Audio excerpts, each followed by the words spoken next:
Welcome to Worlds Collide. Please like, subscribe, and comment below for updated content. Chapter 8. Trauma.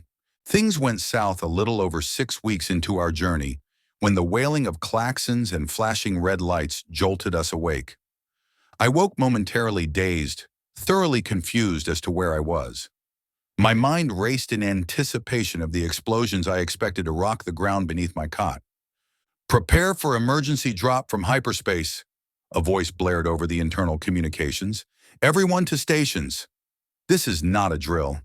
I was halfway out of bed when my stomach lurched and my head began to spin before it could fully register what was happening. Shay was already up and nearly dressed when the ship plunged to normal space, with an organ-wrenching lurch that sent me spilling unceremoniously to the floor. "Son of a bitch, what's going on?" I demanded, regaining my feet. The notification to return to stations repeated 3 more times during my mad dash to pull on my army uniform. "I don't know," Shay exclaimed, "but I'm heading for the bridge." "I'll head to medical," I announced. "I have some experience there if needed." I saw no point in heading to the bridge where I'd only be in the way. Shay didn't acknowledge me, but I was busy pulling on my boots when she left. I was still tucking in my shirt when I sprinted into medical. The room buzzed with activity as doctors and technicians frantically prepped equipment. I grabbed the first person I encountered. "What's happening?" "We have incoming wounded from a colony that was recently attacked." The tech wrenched free and bolted for one of the multiple stations. The ship banked while accelerating. It was an odd feeling to actually experience the ship moving through the vacuum of space. All the science I'd ever read growing up told me I shouldn't feel sudden movement unless we were being acted upon by inertia. I stood just out of the way, watching the organized chaos unfold, looking for something to do. I didn't possess the training to operate their equipment, nor did I know their operating procedures. All I could do was stand by and wait for wounded to arrive. Hours crawled by agonizingly slow, without any new announcements being broadcasted throughout the ship. Everyone in the medical bay also stood silent, anticipating the chaos they expected to erupt at any moment. Across the room, someone sneezed and another coughed. Shrifa stood talking with her team of doctors, relaying information as it came in over her private communication system. I fought the urge to approach her to voice my curiosity, but thought better of the idea. I had done this several times during my combat deployments at the aid station. The ship shook violently, like we'd collided with something in the void. The suddenness of it disrupted pieces of medical equipment, causing a couple of units to topple over, along with a few techs who had lost their footing. I might have been among them had I not been standing next to a wall to brace myself. Alarms began to sound anew but were quickly silenced by someone within the bay. Outside in the corridor, they continued their persistent protest. Several more shuddering impacts reverberated throughout the bulkheads and up through the soles of my boots.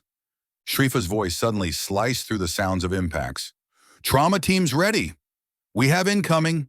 Half a dozen members of the medical staff, including one of the doctors, flanked the doorway. The doors slid back in a rush, and the first of 4 patients were brought in by stretcher. The next 2 were assisted, stumbling in, and the 4th limped in under his own power. I watched helplessly as the doctor inspected the first and pointed to a table at the end of the bay. The others were either helped to similar waiting beds or walked. They were instantly surrounded by medical staff, effectively obstructing my view except for fleeting moments when one would move to retrieve something and return. The roar of voices became an incoherent hum as voices blended together. Minutes later, 2 more were brought in on stretchers. One had a gash that extended from just above his right eye to the back of his head. Blood soaked the bed the instant they dragged him over. The other was yowling in pain. His left leg bent at an impossible angle. His fur was singed or missing altogether in splotches all over his body, the air filled with the unmistakable odor of burnt hair and the metallic smell of blood. The environmental system struggled to pull it from the air. Teams continued to wait by the door to fill the awaiting empty beds. Their ears lay flat anxiously. Tails twitched in anticipation. The medical bay began to fill to capacity within an hour. The shuddering had mercifully ceased, and the back-and-forth tug of inertia had steadied. I noted where every bandage, splint, blanket, and a myriad of other items were being drawn from in anticipation of being called upon. I had been ignored throughout the ordeal, dismissed as useless or an obstacle that would only hinder their actions. I struggled with the feeling of uselessness in the face of events. I was about to leave when another stretcher appeared in the doorway. I nearly collided with the medic in our rush in opposite directions. I stepped back and glanced around. Everyone was occupied. I turned my attention back to the wide-eyed medic. Instincts finally took over. "What have you got?" I asked calmly but urgently. "Stomach wound." "No exit," he replied without hesitation. I quickly lifted the corner of his armor to look. The wound was covered in a thick bandage but had long ago soaked through. The patient was unconscious. Breathing was slow, as was his pulse. I turned to scan the room. There were no beds. What there was were a couple of half-empty tables off to the side. I motioned for the medic and the other litter bearer to follow as I swept my arm across the table to clear it. "Set him here!" They placed the stretcher on the table as instructed, and they both began to leave. But I grabbed the medic. "Grab abdominal dressings and shears," I ordered, pointing to a nearby supply cabinet. I began the methodical task of removing the armor. Each time I removed a piece, I checked for other wounds. There were 2 other puncture wounds, one to the left shoulder and another to the right leg. But neither looked life-threatening, so I ignored them for now. "I need urgent surgical," I called out to whoever might hear me. I didn't look up from the patient. I instructed the medic to get a set of vitals while I applied direct pressure to the wound in an attempt to slow the bleeding. I lifted the edges of the dressing and peered underneath in an attempt to get a glimpse of the damage. Blood oozed from the small open wound the instant I did. I returned pressure to the injury instantly. "We need blood or he won't make it," I said to the medic, who nodded. He disappeared momentarily and returned with a bag of red fluid in hand. "I have to hold pressure here. You know anatomy better than I do." My voice was urgent but steady. I needed to convey confidence in the moment, or I feared the medic might begin to question my orders. "I need you to get me an IV line started," I said more calmly. I watched as the medic shaved the fur from the bend in the patient's arm and inserted the needle, connected the line, and attached the bag of blood once the line was primed. "Do your species have different blood types?" The thought had never dawned on me before that their blood might have different markers like humans. The medic shook his head. "Open the line slowly," I instructed. I watched the Crathen patient intently for any changes that might indicate a reaction. When I was confident there would be none, I ordered him to open the line all the way. I was startled when I felt a hand touch my shoulder. "What are you doing?" asked the triage doctor. "Small, penetrating abdominal wound bleeding profusely. There is no exit." I took a deep breath to calm my nerves. I had become panicked by the doctor inspecting the patient and our work. He had lost a lot of blood. Pulse weak and thready, breathing shallow, blood pressure at 84. "I have blood going wide open." "Anything else?" he asked calmly, checking the patient's vitals. "He has 2 other penetrating wounds, left shoulder and right upper leg. Neither appears life-threatening," I finished. The doctor nodded, looked up, and whistled loud enough to break through the noise. "I need a surgical bed," he announced to a tech who looked up. To me, he continued, "You did good. Vitals are still weak, but improving slightly." He snapped his fingers and pointed. One of the techs took over holding pressure, and I backed out of the way. I spent the next several hours monitoring less injured patients who were deemed not a priority. I fetched them water and blankets as needed, checked and rechecked bandages, essentially every minor, but just as important a task. Water kept them from dehydration, warm blankets minimized any shock, and checking dressings ensured no additional emergency arose. I had lost track of time ages ago. My body and mind were running on autopilot when one of the techs ordered me to get cleaned up and go eat. New patients continued to trickle in, but at a manageable pace. Most were either walking in on their own or being helped by someone. Beds were being cleared, cleaned, and reset steadily without urgency when I left. It wasn't until I was halfway down the hall that I felt tired. My arms were heavy, and it was all I could do to put one foot in front of the other. I headed straight for the washroom and began shedding my blood-stained uniform. I started to discard them into the cleaning receptacle, but thought better of it. Instead, I tossed them into the garbage, with the exception of my boots. The water ran red as soon as I stepped inside the shower. I could do nothing at this point except lean my head against the wall and let the stinging streams of water chisel away the dried blood. Once I was confident most had washed away, I scrubbed the rest off by hand, dried, and headed for the bed without bothering to slip on anything. There had been no more alarms while I slept. Nobody knocked at the door. I just slept undisturbed. Shay entered the room after some time, her footfalls only barely registering in my unconscious mind. I half woke to the sound of the shower hissing to life, and then the dryer activating a bit later. I wrapped my arm around her automatically the instant my body registered her next to me. Sleep was eventually interrupted by Shay, gently shaking me awake. "It's time to eat," she announced. "I'm needed back on the bridge in a couple of hours." I tried to pull her back into the bed with me, without success. "Food now, mating later," she purred with a tinge of humor.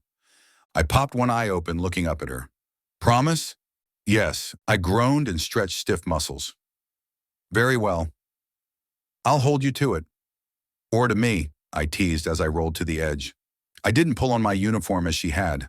I instead opted for the more casual tunic. The dining hall teemed with both familiar and unfamiliar faces when we arrived. Most ignored us as we entered, but a few fell silent and stared openly at us. Many of those who watched us wore common clothes unlike others I had seen before. They were white, sterile in color. Shay seemed not to notice or chose not to care. I wasn't sure which, but the dozens of faces that watched me felt like tiny lasers burning holes into my skin as we grabbed the prepared rations. The only open area was at a table occupied by several security staff who were either coming on or off shift. I took a bite of my ration and grimaced. It tasted of cardboard, bland, fibrous, and wet. It was warm, however, which was a plus.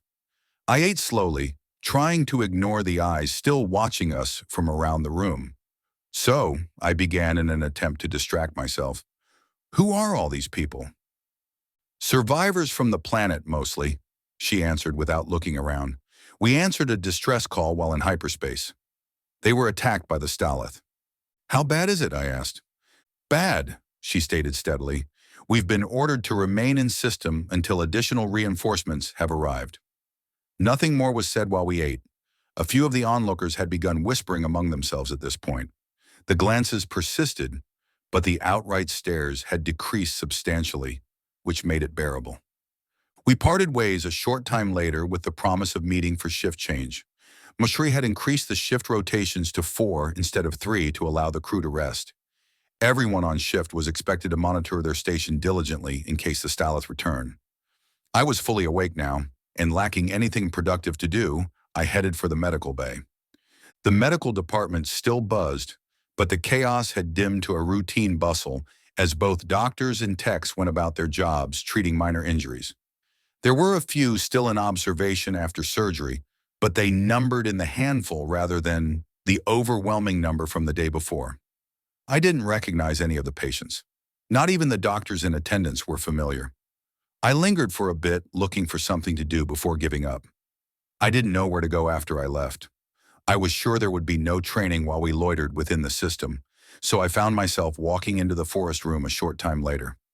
The room stood empty, with the exception of a few crew members lounging about. I found my way to the bench at the far end, where Shay and I had sat weeks earlier and relaxed. I didn't sit on the bench as we had.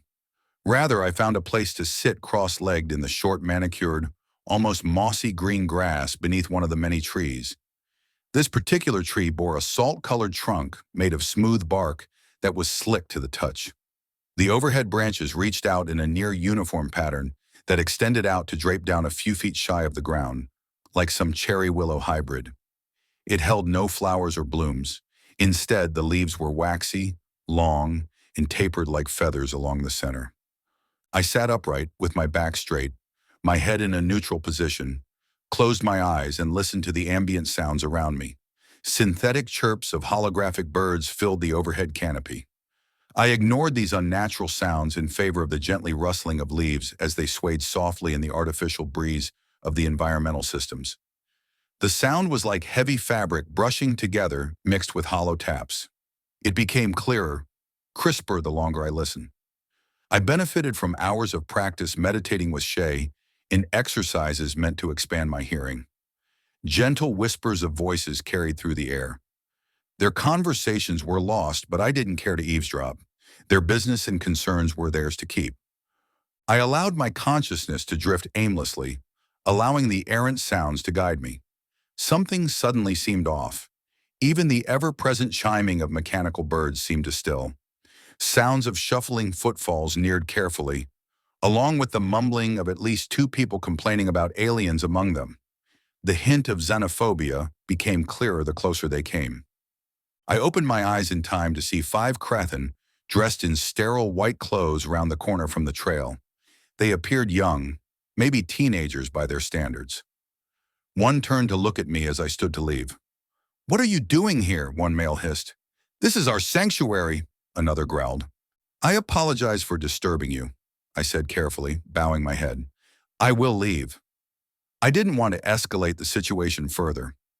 I clasped my hands behind my back lazily in an attempt to make my posture as non-threatening as possible.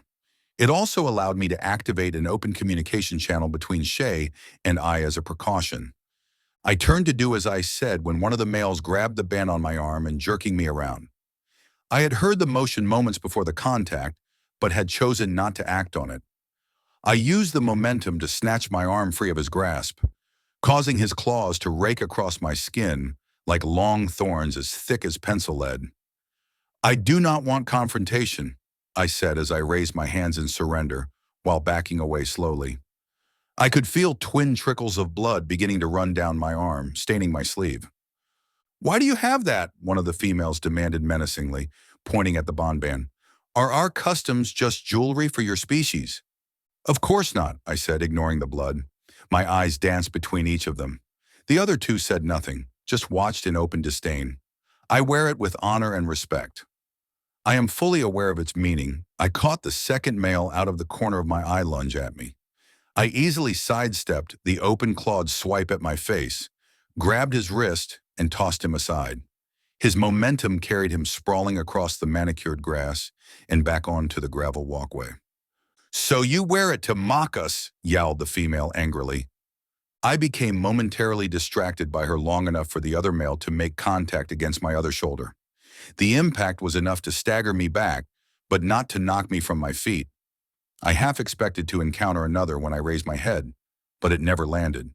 Instead of seeing the young Krathen advancing, Shro held a stun pistol to his head. "Stop!" she shouted.